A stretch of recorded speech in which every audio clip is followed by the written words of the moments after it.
should apply your oil differently. Instead of getting a big old handful of oil and starting at the client's neck, you should instead get less oil and start at the end.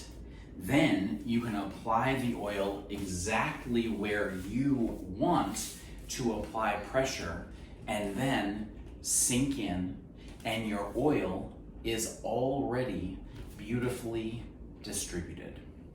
Try it out and let me know what you think. So now let's explore this idea of applying oil a bit further, because I think it is a great way to differentiate a really good massage from a great one. My feeling is A, we use too much oil, and B, we apply it in an unhelpful way.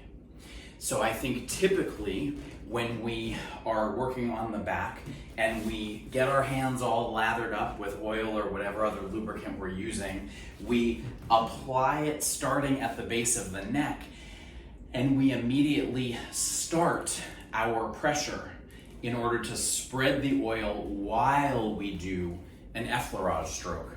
So in my experience, what this means is there's always more oil wherever we first start applying, and then it tapers out unevenly, right? That first effleurage stroke where we're just spreading the oil isn't doing any good for the client, and it's not really doing any good for us. So I propose let's do the opposite. If you start out with a smaller amount of oil than you usually use, or lubricant, or whatever else you like, and then start from the bottom. So I want you to start from the distal portion of whatever body part you're working on, rather than the proximal portion. This applies for the back, the legs, the arms, anywhere. Okay, so in this example, what I am doing is I am beginning to apply the oil at Rachel's lower back and hips, and then spreading up the back and then up the arms. What that means is two things. First, when I am ready to start my actual strokes, the oil is already applied evenly.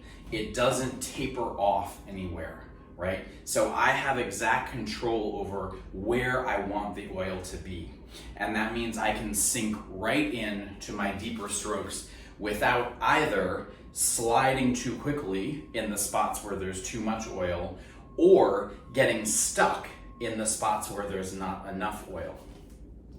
So that's the first reason that applying oil backwards can be beneficial.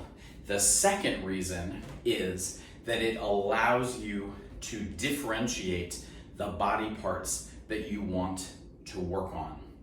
I like to do a combination of Swedish massage and deep tissue, and sometimes even myofascial release in almost every session. So what that means is the parts where I know I'm going to do lighter, more general Swedish style work, I apply oil.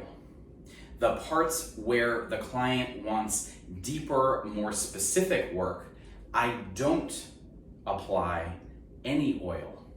So in Rachel's case, I didn't apply oil to the lower back and mid back right along the spine. I instead spread the oil around and up.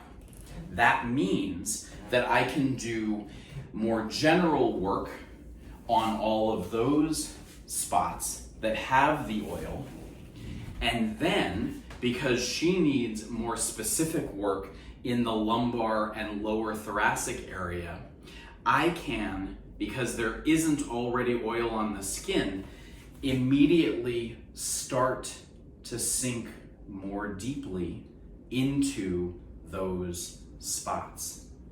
So it means that I have set myself up to do more specific work in the areas where I want.